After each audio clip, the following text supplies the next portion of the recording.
නිකන් හිතන්න කෙනෙක් තමන්ගේ ජංගම දුරකථනයේ ඩොලර් 10,000ක ඉතීරියම් ඒ කියන්නේ ක්‍රිප්ටෝ මිලදී ගන්න buy කියන බොත්තම ඔබනෝ කියලා. ඔව් ඒක සාමාන්‍යයෙන් හැමෝම කරන දෙයක් නේ දැන්. අනිවාර්යයෙන්ම. ඉතින් ඇඟිල්ලේ ස්ක්‍රීන් එකේ වැදිලා අර transaction successful කියලා කොළ පාටින් වැටෙන්න ගත වෙන්නේ මිලි තත්පර 300ක් වගේ හරිම පොඩි කාලයක්. හැබැයි ඒ ඇස්පිල්ලම් ගහන මොහොතක් වගේ කාලය ඇතුළත තමන්ගේ සල්ලි වාෂ්ප වෙලා යන්නේ නැති වෙන්න පසුබිමෙන් මොන වගේ යුද්ධයක් යනවද කියලා සාමාන්‍යයෙන් කවුරුත් හිතන්නේ නෑ නේද? ඇත්තටම නෑ. මේ මිලි තත්පර 300 ඇතුළත ක්‍රියාත්මක වෙන යන්ත්‍රණිය පුදුමාකාරයි. විශේෂයෙන්ම ෆින්ටෙක් ලෝකයේ ඇතුලේ අපි දකින අර සරල අතුරු මුහුණත පිටපස්සේ තියෙන්නේ හිතාගන්නවත් බැරි තරම් සංකීර්ණ මහා පරිමාණ ගණනය කිරීම ජාලයක්. ඒක තමයි ඉතින් අද අපි මේ ගැඹුරු අධ්‍යයනයෙන් ගවේෂණය කරන්නේ අන්නේ නොපෙනෙන එන්ජිනය ගැනයි. හරි අපි මේක විවෘත කරලා බලමු. අද අපි සාකච්ඡාවට ගන්නේ ඊටමත් සවිස්තරාත්මක තාක්ෂණික පරිවේෂණ වාර්තාවක්. ඔව් මේක ඇත්තටම ගොඩක් වැදගත් වාර්තාවක්. අනිවාර්යෙන් මේ වාර්තාවේ කතා කරන්නේ MT4 style crypto trading platform එකක්. එහෙමත් නැත්නම් නවීන ක්‍රිප්ටෝ වෙළඳ වේදිකාවක ගෘහ නිර්මාණ ශිල්පය ගැනයි. මේ ව්‍යාපෘතියේ මූලික ඉලක්කය වෙලා තියෙන්නේ අර පාවිච්චි කරන්න ලේසි සාමාන්‍ය ජංගම යෙදුමක සරල බවයි වෘත්තීය මට්ටමේ මෘදුකාංගකයේ තියෙන අකුණු ගහන වේගයයි එකට මුසු කරන එක.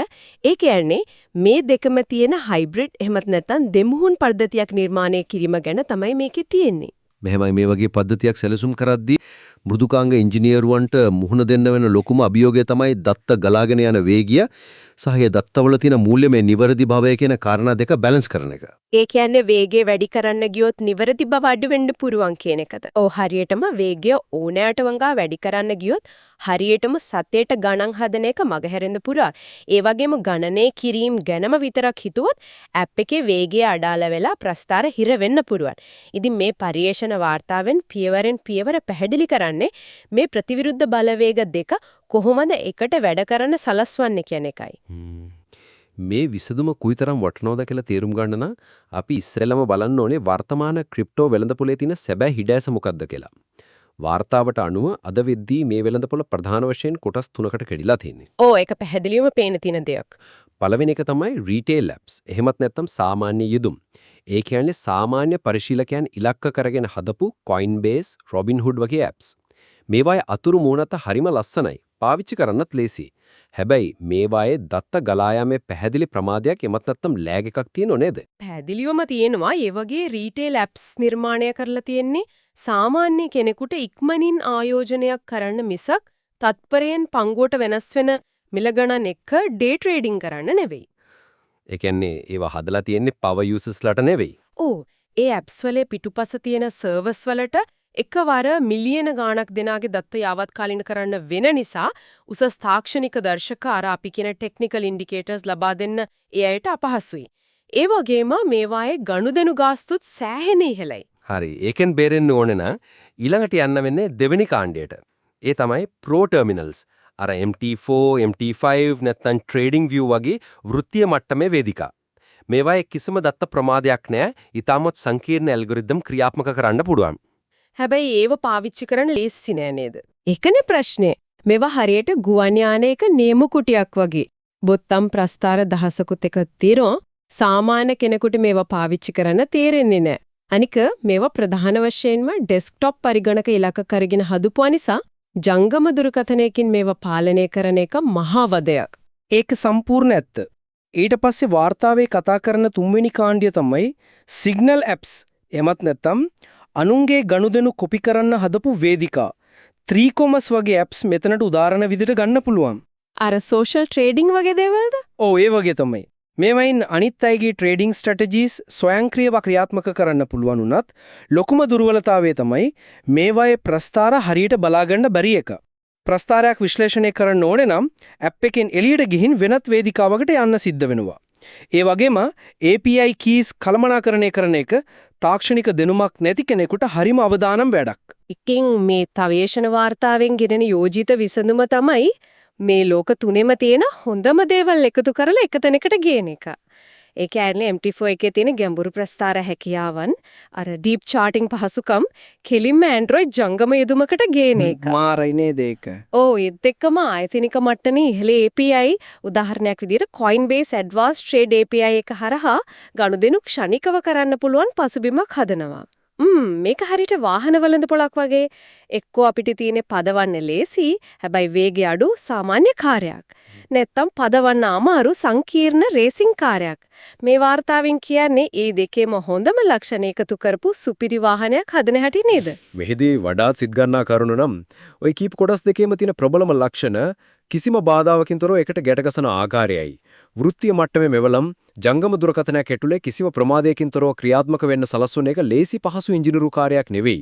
ඒ වෙනුවෙන් සාමාන්‍ය මෘදුකාංග හදන ක්‍රමවේදයන් සම්පූර්ණයෙන්ම වෙනස් කරන්න මේ පරීක්ෂකයන්ට සිද්ධ වෙලා තිනවා. අනිවාර්යෙන් මේක වෙන් කරන්නම වෙනවා. ඉතින් අපි මේ කණු තුන එකින් එක දිගහැරලා බලමු. පළවෙනි කණුව විදිහට වාර්තාව පෙන්වා දෙන්නේ මූල්‍ය හරය. එමත් නැත්නම් ෆයිනෑන්ෂල් කෝ එක. මේක හදලා තියෙන්නේ Python Flask සහ PostgreSQL කියන තාක්ෂණයන් පාවිච්චි කරලා. මෙතනදී මම දැක්ක හරිම අපූර්ව දෙයක්. ඒ මොකද්ද? සාමාන්‍යයෙන් apps වල දත්ත ගබඩා කරන්නේ crude ක්‍රමයට. ඒ කියන්නේ create, read, update, delete කියන සරල ක්‍රමයට. හැබැයි මේගොල්ලෝ ඒක පාවිච්චි කරන්නේ නැහැ. ඒ වෙනුවට ද්විත්ව සටහන් ලෙජර් එකක් නැත්නම් double entry ledger එකක් භාවිතා කරනවා කියලා වාර්තාවේ පැහැදිලිව සඳහන් වෙනවා. මොකක්ද ඇත්තටම මේකේ වෙනස? ඔතන තමයි මේ පද්ධතියේ කොඳුනාරියේ තියෙන්නේ. සාමාන්‍ය අර CIUD ක්‍රමයට දත්ත ගබාඩා කරනවා කියන්නේ හරියට කළු ලෑල්ලක ලියලා තියෙන අංකයක්ම කළා අනුත් අංකයක් ලියනවා වගේ වැඩක්. ඒ කියන්නේ පරණ අගය නැති වෙනවා. ඔව්. හිතන්න ගිණුමේ ඩොලර් 100ක් තියෙනවා. ඒකෙන් ඩොලර් 20ක් වියදම් කළාම පද්ධතිය කරන්නේ අර 100 මකල 80 කියලා ලියන එකයි. මේක හරි සරලයි වේගවත්. හැබැයි මේකේ ලොකු අනතුරක් තියෙනවා. හදිසියෙවත් මේ මකලා අලුතින් ලියන තත්පරේදී සර්වර් එක ක්‍රෑෂ් වුණොත් එහෙමත් නැත්නම් විදුලිය විසන්ධි වුණොත් මොකද වෙන්නේ? සල්ලි කොහෙ ගියාද? කීයක් ඉතුරුද කියන කිසිම වාර්තාවක් පද්ධතියේ ඉතුරු වෙන්නේ නැහැ. අම්මෝ ඒ කියන්නේ සල්ලි අතුරුදහන් වෙන්න පුළුවන්. අනිවාර්යෙන්ම. අන්න ඒක වළක්වන්න තමයි මූල්‍ය ආයතන මේ ඩබල් එන්ට්‍රි ලෙජර් කියන ක්‍රමය පාවිච්චි කරන්නේ. මේක හරියට ගණකාධිකාරීවරයෙක්ගේ පොතක් වගේ. කවදාවත් පරණ අගයන් මකන්නේ නැහැ. ඒ වෙනුවට හැම ගනුදෙනුවක්ම වෙනම පේලියක හර සහ බැර, ඒ කියන්නේ ඩෙබිට් ඇන්ඩ් ක්‍රෙඩිට් විදිහට සටහන් කරනවා. එතකොට අර කලින් කිව්වා ඩොලර් 20 වියදම් කරනව නම් පද්ධතිය අලුතින් සටහන් කරන ගිණුමෙන් ඩොලර් 20ක් අඩු වුණා. ඒක අදාළ තැනට එකතු වුණා කියලා. හරියටම හරි. එතකොට ඕනෑම වෙලාවක මූලින්දම් මේ පේලිය ඔක්කොම එකතු කරගෙන ආවම නිවැරදිම ශේෂය හොයාගන්න පුළුවන්. මේකෙන් පද්ධතියේ අර ACID අනුකූලතාවය තහවුරු වෙනවා. ඒ කියන්නේ ගනුදෙනුවක් අතරමඟදී මොන දෝෂයක් ආවත් අලුතින් සල්ලි මැවෙන්නේවත් තීන සල්ලි අතුරුදහන් වෙන්නේවත් නැහැ කියන 100%ක් සහතිකය ලැබෙනවා. ඒ වගේම 0.1ක ගාස්තුවක් ස්වයංක්‍රීයව අය කිරීමේ ගණනය කිරීම වෙන්නේත් මේ ආරක්ෂිත Python හරය ඇතුළේමයි කියලා වාර්තාවේ තිබුණා. ඔව්. ඒක හරිම ආරක්ෂිතයි. පැහැදිලි. එනකොට දෙවෙනි කණුව තමයි තත්ත්වකාලීන දත්ත හුවමාරුව. එහෙමත් නැත්නම් real time data gateway එක. මේක තමයි වේගය පාලනය කරන එන්ජින. මේකට Node.js, Redis සහ WebSockets කියන තාක්ෂණයන් එකතු කරලා තියෙනවා. වාර්තාවේ විශේෂයෙන්ම කියනවා සම්ප්‍රදායික REST API ක්‍රමය ඇතහැරලා WebSockets වලට ගියා කියලා. ඒක ලොකු වෙනසක්. මට තේරෙන විදිහට REST API එක කියන්නේ අපි පද්ධතියෙන් දිගින් දිගටම අහනවා මිල වෙනස් වුණාද? දැන් මිල කීයද කියලා. ඒක ටිකක් කරදරකාරී ක්‍රමයක් වගේ නේද? ඔව් REST API එක කරහා තත්ත්වකාලීන දත්ත ගන්නවා කියන්නේ අර හරියට පොඩි ළමයි කාර් එකක යනකොට දිගින් දිගටම අහන්නේ අපි දැන් ආවද චේදා. අන්න ඒ වගේ වැඩක්. හැම තත්පරෙම ජංගම යෙදුම සර්වර් එකෙන් අහන්න ඕනේ අලුත් මිල කීයද කියලා. ඒකෙන් සර්වර් එකට මාර බරක් එනවා ඇති නේද? අනිවාර්යෙන්ම මේ ඉල්ලීම් යවන්නයි පිළිතුරු එන්නයි යන කාලය නිසා ලොකු ප්‍රමාදයක් ඇති වෙනවා. වගේම සර්වර් එකටත් දරා ගන්න බැරි තරම් බරක් එකතු වෙනවා. ඒ නිසා තමයි ඕන් WebSockets පාවිච්චි කරන්නේ. WebSockets වලින් කරන්නේ දිගින් දිගටම අහනව වෙනුවට සර්වර් එකත් එක්ක කෙලින්ම නලයක් හයි කරනවා වගේ වැඩක්. හරියට සජීවී වීඩියෝ එකක් බලනවා වගේ Coinbase Advanced Trade එකෙන් මිල ගණන් වෙනස් වෙන හැම මිලි තත්පරයක්ම දිගින් දිගටම ගලාගෙන එන්න සලස්වනවා. ඒක හරිම කාර්යක්ෂමයි. ඊට පස්සේ Redis කියන මතක ගබඩාව අර in memory data store එක පාවිච්චි කරලා ඒ ගලාගෙන එන දත්ත ජංගම යෙදුම් 10ක් තියෙනවා නම් ඒ 18ම එකවර ක්ෂණිකව විකාශනය කරනවා. මේක නිසා මිලගණන් වල ප්‍රමාදය බිඳුවටම බහිනවා. හරියටම මේ Node.js සහ Redis සුසංයෝගය හරහා තත්පරයකට දත්ත දහස් ගණනක් කිසිම හිරවීමකින් තොරව හැසිරවීමේ හැකියාව මේ පද්ධතියට ලැබිලා තියෙනවා. ඊළඟට තුන්වෙනි කණුව. ඒ තමයි පරිශීලකයාගේ අතේ තියෙන ස්වදේශීය ජංගම යෙදුම. ඒ කියන්නේ native mobile client එක. වාර්තාවේ පෙන්වා දෙනවා මේක Android Java භාවිතෙන් නිර්මාණය කළා කියලා. ඒක ටික පුදුම හිතෙන තීරණයක් සමහරුන්ට.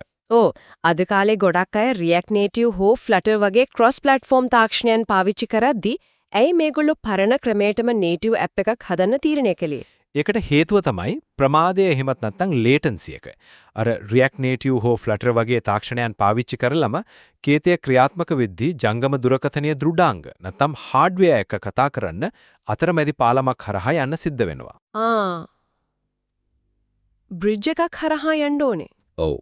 මේ පාලම හරහා දත්ත යද්දී ඊටාම කුඩා මිලිතත්පර ගණනක ප්‍රමාදයක් ඇති වෙනවා. සාමාන්‍ය ඇප් එකකට මේක ගැටලුවක් නොවනත් තත්පරයෙන් පංගුවට මිල වෙනස් වෙන තත්ත්‍ය කාලීන ප්‍රස්තාර පෙන්වන විලඳ වේදිකාවකට මේක කොහෙත්ම දරා ගන්න බෑ. අන්න ඒ නිසා තමයි සම්පූර්ණයෙන්ම native Java වලින් කේතනය කරලා තියෙන්නේ. ඒ වගේම MP Android chart කියන library එක විශේෂයෙන් වෙනස් කරලා තියෙනවා කියලාත් වාර්තාවේ තියෙනවා. ප්‍රස්තාරයේ y අක්ෂයේ දකුණු පැත්ත තරම් dark mode එකට ගැලපෙන්න වර්ණ වෙනස් කරලා ඇසට වෙහෙසක් නැතුව ක්ෂණිකව දත්ත ග්‍රහණය කරගන්න පුරුවන් zero latency UI එකක් ලබා දෙන්න මේ අය සමත් වෙලා තියෙනවා.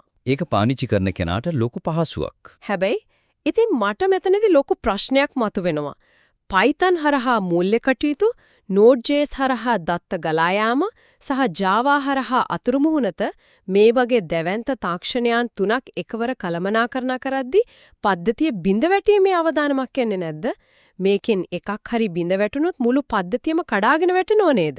අපි මේ වඩාත් පුළුල් රාමුවකට සම්බන්ධ කළාහොත් බැලු බැල්මට හිමි හිටනවා තමයි. හැබැයි මේ පරිශ්‍රණයේ ගැටලුවට විසඳුම ගෙනත් තියෙන්නේ මයික්‍රෝ සර්විස් කියන සංකල්පය හරහායි. ඒ කියන්නේ මේ කොටස් තුන එකිනෙකට සම්බන්ධ වෙලා තිබුණට ඒවා වැඩ කරන්නේ සම්පූර්ණයෙන්ම ස්වාධීනව. ඒ කියන්නේ එකක් කැඩුනට අනිත්‍යව වැද? හරියටම. හිතන්න හදිසියෙම දත්ත ගැලෙන Node.js සර්වර් එකේ දෝෂයක් ආවචෙල්ලා. එතකොට වෙන්නේ පරිශීලකයාගේ ස්ක්‍රීන් එකේ ප්‍රස්තාරවල මිල ගණන් යාවත්කාලීන වෙන එක විතරයි. එයාගේ මුදල් ශේෂය කළමනාකරණය කරන Python මූල්‍ය හරයට මේකෙන් කිසිම බලපෑමක් වෙන්නේ නැහැ. ඒක වෙනම සර්වර් එකක ආරක්ෂිතව දුවනවා. ඒ නිසා අර single point of failure කියන අවදානම මේ ආකිටෙක්චර් එකෙන් සම්පූර්ණයෙන්ම මගහරවගෙන තියෙනවා. ඒක ඇත්තටම ඉතා දක්ෂ ඉංජිනේරු සැලසුමක්. ඒත් ඉතින් මේ තරම් වේගවත් දත්ත ගලා යාමක් සහ අලංකාර අතුරුමුහුණතක් තිබූ පමණින් වැඩක් නැහැ.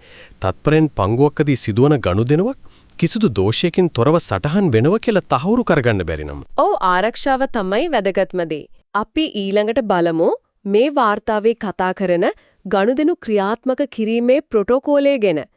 මෙතනදී තමයි මේක ඇත්තටම ගොඩාක් රසවත් වෙන්නේ. හිතන්න කෙනෙක් බයි බොත්තම එබුවා. හැබැයි ඒ තත්පරේම ෆෝන් එකේ Wi-Fi connection එක drop වෙනවා. ඊට පස්සේ connection එක ආවම ෆෝන් එකෙන් ආයෙත් අර ඉල්ලීම සර්වර් එකට යවනවා. එතකොට එකම දේ දෙපාරක් මිලදී ගන්නේ නැද්ද? අර ඩබල් පේමන්ට් එකක් වෙන්නේ නැද්ද? සාමාන්‍ය පද්ධතියක නම් මේ වගේ දෙයක් වෙන කියන ඉඩකඩ ගොඩක් වැඩි. හැබැයි මේ වාර්තාවෙන් පෙන්වා දෙන පද්ධතිය ඒ අවදානම ශූන්‍ය කරන්නේ ප්‍රධාන පියවර තුනකින්. පළවෙනි පියවර තමයි ledger verification. අර අපි කලින් කතා කරපු පොත වගේ එකද? ඔව්.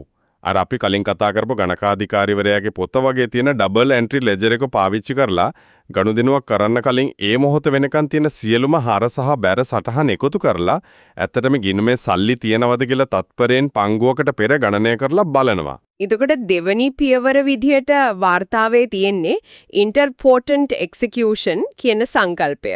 මේක තමයි අර ඩබල් පේමන්ට් වෙන එක නවතන්න ක්‍රමය.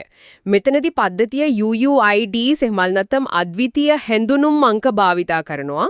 ඒක හරියට ඩිජිටල් ෆින්ගර්ප්‍රින්ට් එකක් වගේ නේද? හරියටම ජංගම දුරකටනයෙන් ගනුදෙනුව පිටත් වෙන්න කලින් ඒකට අද්විතීය ඩිජිටල් ඇඟිලි සලකුණක් ගහනවා වගේ වැඩක්. නෙට්වර්ක් එක ඩ්‍රොප් වෙලා ෆෝන් එකෙන් දෙවනි පාරටත් අර ඉල්ලීමම යවුවොත් සර්වර් එක අර ඇඟිලි සලකුණ පරීක්ෂා කරලා බලනවා ආහා මේ ඇඟිලි සලකුණ තියෙන ඉල්ලීම මම මීට කලින් කළමනාකරණය කළා නේද කියලා තේරුම් අරගෙන ඒ දෙවනි ඉල්ලීම ප්‍රතික්ෂේප කරනවා. ඒකෙන් පරිශීලකයාට 100%ක සහතිකයක් ලැබෙනවා කවදාවත් තමන්ගේ සල්ලි වැරදිමකින්වත් දෙපාරක් කැපෙන්නේ නැහැ කියලා.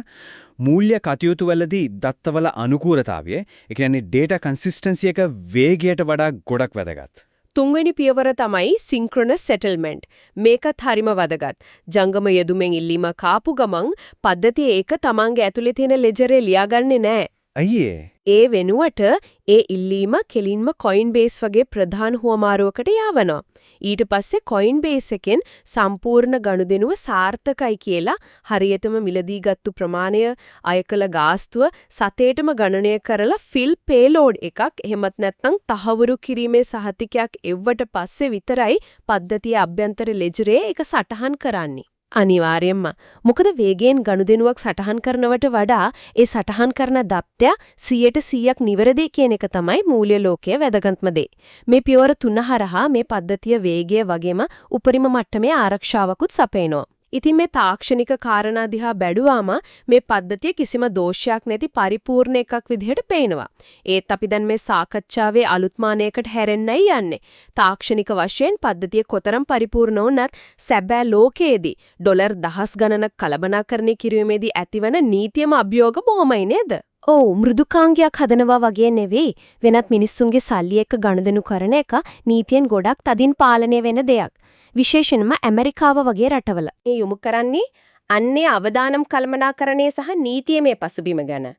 මේ වාර්තාවේ සඳහන් වෙන ප්‍රධානම නීතියමය ගැටලුව තමයි භාරකාරත්ව අවදානම එහෙමත් නැත්නම් කස්ටඩි රිස්ක් කියන එක. ඒක ගොඩක් ස්ටාර්ට්අප් වල ලොකු ප්‍රශ්නයක් වෙනවා. ඔව්. අපි හිතමු මේ පද්ධතිය කෙලින්ම පරිශීලකයන්ගේ සල්ලි අරගෙන සමාගමේ ප්‍රධාන ගිණුමක තියාගෙන ගනුදෙනු කරනවා කියලා. එහෙම කළොත් නීතියට අනුව මේ සමාගම money transmitters එහෙමත් නැත්නම් මුදල් සම්ප්‍රේෂකයන් විදිහට වර්ගීකරණය වෙනවා. එහෙම වුණොත් MTL බලපත්‍ර ගන්න ඕනේ පාරිභෝගිකයන්ගේ අනන්‍යතාවය තහවුරු කරන KYC AML නීති රීති වලට යටත් වෙන්න ඕනේ. ඒ වගේම මිලියන ගණනක් වියදම් කරලා ලොකු විගණනයන්ට මුහුණ දෙන්න සිද්ධ වෙනවා. මේක අලුතින් පටන් ගන්න ස්ටාර්ට්අප් එකකට දරා ගන්න පුළුවන් දෙයක් නෙවෙයි. අන්නේ අභියෝගේ ජය ගන්න තමයි මේ වාර්තාවෙන් විකල්ප ක්‍රමයක්. ඒ කියන්නේ non custodial alternative එකක් යෝජනා කරන්නේ. මේ මුළු පද්ධතියම හදලා තියෙන්නේ කිසිම වෙලාවක පරිශීලකයාගේ සල්ලි සමාගමේ ගිණුම් වලට ගන්නෙ නැති වෙන විදිහට.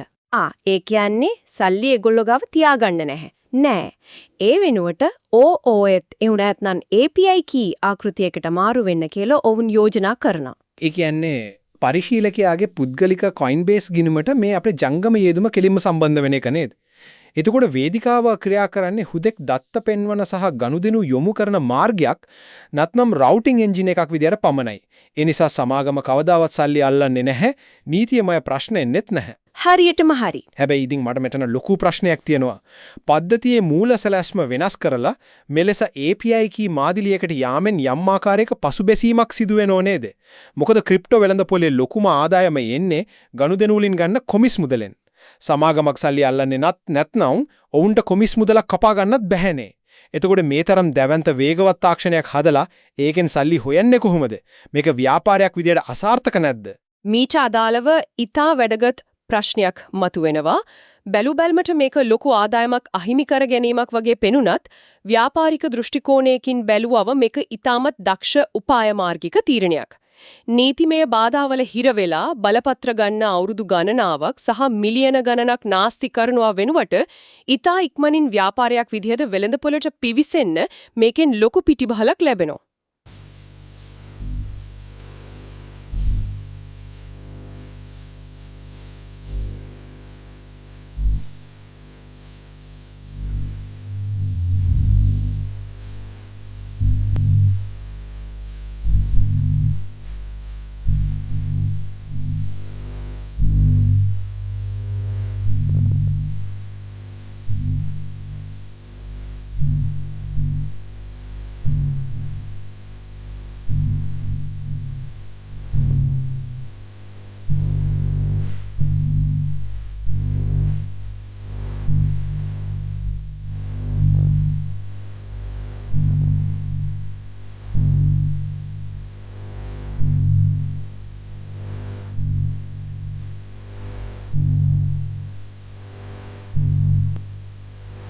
අර ටයිම් ටු මාකට් එක අඩු කරගන්නවා කියන එක නේද? ඔව් ඒක තමයි. ඔවුන් ආදායම් උපයන්නේ කොමිෂ් වලින් නෙවෙයි. ඒ වෙනුවට මාසික SaaS ඒ කියන්නේ software as a service ගාස්තුවක් අය කිරීමේ ආකෘතියකට උන් යනවා. අහා. ඒ කියන්නේ මාසෙකට ඩොලර් 10ක් හෝ 20ක් වගේ දායකත්ව මුදලක් ගෙවලා මේ සුපිරි වේගවත් වේදිකාව පාවිච්චි කරන්න පාරිභෝගිකයාට අවස්ථාව දෙනවා. ඇත්තකම බලද්දී ලොකු ගනුදෙනු කරන කෙනෙකුට හැම ගනුදෙනුවකටම කොමිස් ගෙවනවට වඩා මේ වගේ මාසික ගාස්තුවක් ගෙවන එක වාසි. අනිවාර්යෙන්ම ඒක පාරිභෝගිකයාටත් වාසි. අනික මේ වාර්තාවේ අනාගත පියවරක් විදියට අභ්‍යන්තර ලෙජර් සහ බාහිර හුවමාරු ශේෂයන් හැරියටම සටේටම සමාන දෙයි පරීක්ෂා කරන්න පසුබිමින් දුවන බෑග්ග්‍රවුන්ඩ් රිකන්සිලියේෂන් ක්‍රොන් ජොබ්ස් ක්‍රියාත්මක කිරීමේ අවශ්‍යතාවයත් පෙන්වා දෙනවා. ඒ මගින් API ක්‍රමේ තියෙන ආරක්ෂාව තවත් තහවුරු වෙනවා. හරියටම. මේකෙන් පේන්නේ තාක්ෂණයේ කුයිතරම් දියුණු වුණත් සැබෑ ලෝකයේ ව්‍යාපාරයක් සාර්ථක වෙන්න නම් නීතිය සහ ප්‍රායෝගික උපාය මාර්ගත් ඒ හා සමානවම කළමනාකරණය කරගන්න ඕන කියන එකයි. හරි අපි දැන් මේ ගැඹුරු සාකච්ඡාවේ සාරාංශයකට එමු.